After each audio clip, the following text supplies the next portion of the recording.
שלום חולים על חול, מה שלומכם?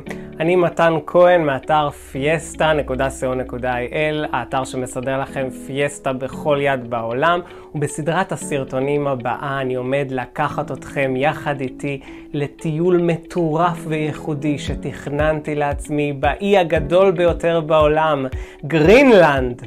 תגידו, מה אתם יודעים על גרינלנד? מניח שלא הרבה חוץ מזה שכמעט כל שטחה הוא קרח, נכון? אז בסרטונים הבאים אתם עומדים להיחשף לראשונה בעברית לטיול ביעד הכי קר, יקר, מרוחק, קשוח, לא מתויר ולא נגיש, בו אין מקום לספונטניות, וכל התחבורה מעיר לעיר מתבצעת באמצעות מסוקים או סירות, כי אין כבישים מיד ליד בגלל הריחוק ממקום למקום והקרח שחוסם את המעבר. אל תשכחו לעקוב אחריי באינסטגרם האישי שלי מתן סי לקריאת החוויות שלי מגרינלנד, ובכלל לדעת איפה אני נמצא בעולם ברגעים אלו ממש, להצטרף לקבוצת הפייסבוק שלי חולים על חול, בה תוכלו לקבל המון טיפים והמלצות על כל יד בעולם, ולהירשם כמנויים לערוץ היוטיוב שלי על ידי לחיצה על כפתור ההרשמה ואז על הפעמון שלידו כדי לקבל עדכונים כאשר עולה סרטון חדש, ואם תרצו גם להצטרף כחברים במועדון שלי על ידי לחיצה על כפתור הצטרפות.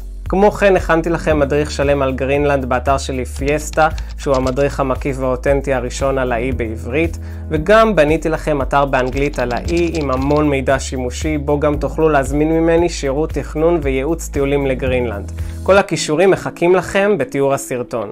אז חדל פטפטת ובואו נצא לדרך, פתיח קצר ומתחילים את הפיאסטה בגרינלנד.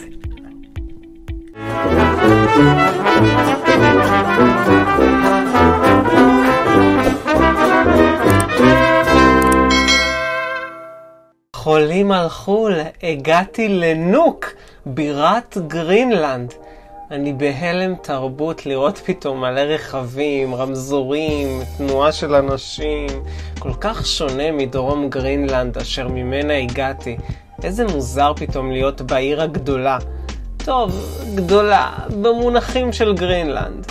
זה הרחוב הראשי בעיר, 18,000 איש גרים בנוק, מה שהופך אותה לעיר הגדולה בגרינלנד. זה שליש מכל אוכלוסיית האי. קולטים? עבור הגרינלנדים, העיר הזו היא כמו מנהטן, והשאיפה של רבים היא לעבור לגור כאן, כי יש בה יותר הזדמנויות. כמו כן, יש בעיר גם את האוניברסיטה היחידה בכל גרינלנד, למרות שהרבה סטודנטים מנצלים את זה שאפשר ללמוד בחינם בכל מקום באירופה או בצפון אמריקה, ומעט מאוד לומדים כאן. וזה המלון שלי, על שם הנס הגדה. זה אחד המלונות היוקרתיים והנחשבים בגרינלנד, והוא סך הכל מלון 3 כוכבים מיושן. אבל עצם זה שיש פה מלון מראה את ההבדל של נוק משאר המקומות שהייתי בהם עד עכשיו, ועוד אהיה בהמשך המסע שלי כאן, כן? מול המלון, אם תעברו את הכביש, תמצאו את חנות הספרים היחידה בכל גרינלנד. אני יכול לבלות שעות בחנויות ספרים, אני חולה על ספרים.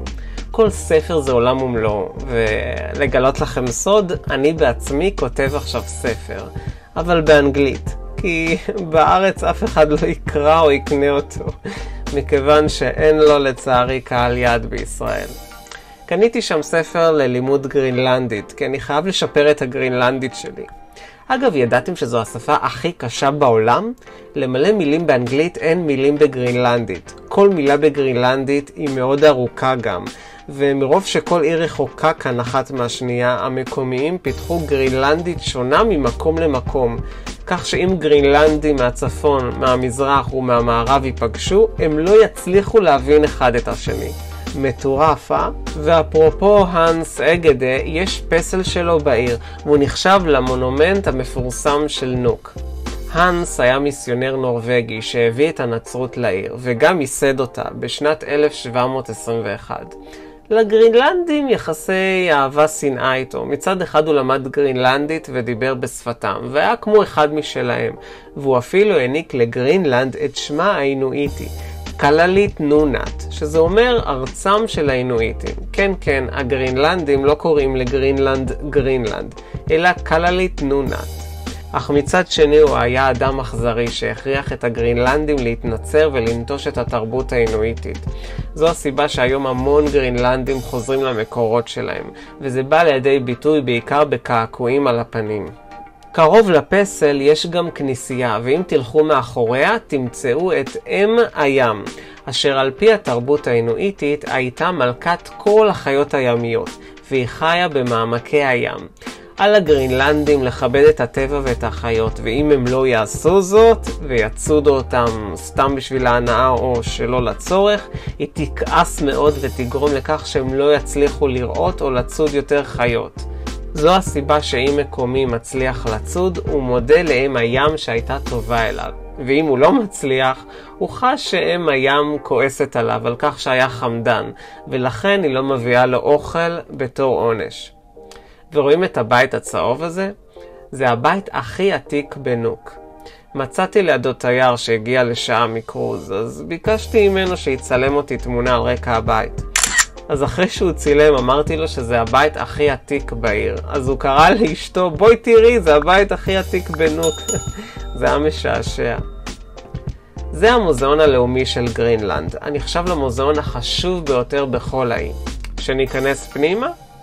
יש בפנים המון תערוכות מעניינות על החיים בגרינלנד, התרבות האינואיטית והתפתחות האי. אני יכול לעשות לכם סרטון שלם רק על המוזיאון הזה, אז תגידו לי אם אתם מעוניינים. וכמובן שכמו כל מוזיאון בגרינלנד, גם כאן יש טופילקים. זוכרים שהסברתי לכם עליהם בסרטון השלישי שלי בסדרה? ולחשוב שאת הטופילקים שקניתי בגרינלנד עד כה, כל מוזיאון בעולם היה חוטף ממני, כי הם מזכרת נדירה ופרית אומנות לכל דבר.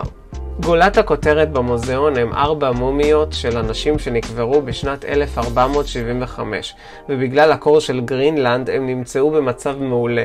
עד כמה שאפשר להגיד על מומיות, מעולה, אתם יודעים.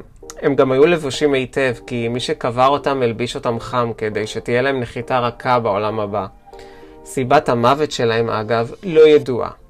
זה היה מצמרר בשבילי לראות אותם ולדמיין שהם חיו לפני כמעט 550 שנה. התינוק הכי זעזע אותי. אז במעבר חד, בואו נעבור למוזיאון האומנות של נוק. אבל אל תצפו למוזיאון הלובר בפריז או המומה בניו יורק, כן? אני מאוד אוהב אומנות ומבקר בכל מוזיאון אומנות אפשרי, וגם אוהב לצייר ולקנות אומנות. אני יכול לעמוד שעה מול כל ציור ולפרש לעצמי למה התכוון המשורר. האלמנט הבולט ביותר ביצירות כאן הוא נופים מגרינלנד, כמו קרחונים, ספינות, אינואיטים, דובי קוטב והזוהר הצפוני. אך גם הייתה בו קומה שלמה של אומנות מודרנית. אגב, גם אומנות רחוב לא חסר כאן, בעיקר ציורים על גבי הבלוקים של נוק. זו עיר מאוד יקרה לחיות בה, והכי יקרה בגרינלנד, שהיא בעצמה יקרה מאוד. והרבה אנשים גרים כאן בדירות או בבלוקים כאלו, ולא בבתים פרטיים כמו שהראיתי לכם עד כה בטיול שלי בגרינלנד. ורואים את המבנה המיוחד הזה? זה אולם התרבות של העיר, שמעוצב בהשראת הזוהר הצפוני, שאגב ניתן לצפות בו כאן בתקופת החורף. אני ראיתי אותו בלפלנד, והכנתי לכם גם סרטון מקיף בערוץ על איך תצליחו לראות אותו, אז אל תפספסו. בכל מקרה, עכשיו אני בקיץ ויש פה את תופעת שמש חצות, אז השמש לא שוקעת פה עכשיו. בפנים, אגב, יש בית קפה ואולם קולנוע, כך שאם מתחשק לכם לראות פה סרט, אם במקרה אתם מגיעים לפה, אתם יודעים, אז עכשיו אתם יודעים לאן להגיע. ולא תאמינו לזה, יש פה קניון, ולא סתם קניון, הקניון היחיד בכל גרינלנד. נכנסתי פנימה והוא ממש קטן, מה אני אגיד לכם, אבל זה בסדר. לא ציפיתי למצוא פה קניון בגודל של ארצות הברית או של איחוד האמירויות. אגב, זוכרים את משקפי השמש הכחולים שלי? בטעות שברתי אותם כאן. הם לא שרדו את המסע שלי בגרינלנד לצערי הרב. הם ליוו אותי מתחילת הטיול. אנשים תמיד חושבים שיש לי אוסף עצום של משקפי שמש, כי אני כל הזמן מחליף אותם. אבל לא. הסיבה האמיתית שאני מחליף כל הזמן משקפי שמש היא שאני שובר אותם אחד אחרי השני. אז התחדשתי לי במשקפי שמש חדשים בקניון. מזל שזה קרה לי בנוק, כי הנראה שלא הייתי מוצא במקום אחר בגרינלנד. ואחרי שהות מדהימה בנוק, אשר במהלכה חוויתי כאן את כל עונות השנה בשבוע אחד, הגיע הזמן להמשיך הלאה. והפעם חולים על חול אני ממשיך להצפין ולוקח מעבורת, ולא סתם מעבורת, של מקומיים. אז המשיכו לעקוב אחריי, כי הפיסטה שלי בגרינלנד רק מתחילה. עד כאן הפיסטה שלנו להיום, אני מאוד מקווה שנהניתם איתי בגרינלנד, ואם לא זהירות אני אשלח אליכם את הטופילקס שלי, כן? אם צפיתם בסרטונים אתם יודעים מה זה אומר. בכל מקרה מוזמנים להשאיר לי תגובה על הסרטון, מה הכי נהניתם, איזה טיפ הכי אהבתם, הייתם טסים לגרינלנד, שתפו אותי, אל תשכחו לסמן לי לייק על הסרטון ולהירשם כמנויים לערוץ על ידי לחיצה על הכפתור האדום ואז על הפעמון שלידו, ומוזמנים גם להצטרף כחברים למועדון הערוץ על ידי לחיצה על הכפתור הצטרפות. הפיסטה ממשיכה גם בקבוצת הפייסבוק שלי, חולים על חול, ועקבו אחריי גם באינסטגרם, מתן C, לדעת מה התכנון הבא שלי בעולם, לאיזה יעד מטורף נוסף אני טס. הפיסטה גם ממשיכה במדריך המלא על גרינלנד באתר פיסטה, וגם באתר שלי עצמו על גרינלנד, alogreenland.com. אז נתראה בסרטון הבא, ושתהיה לכם פיסטה נעימה.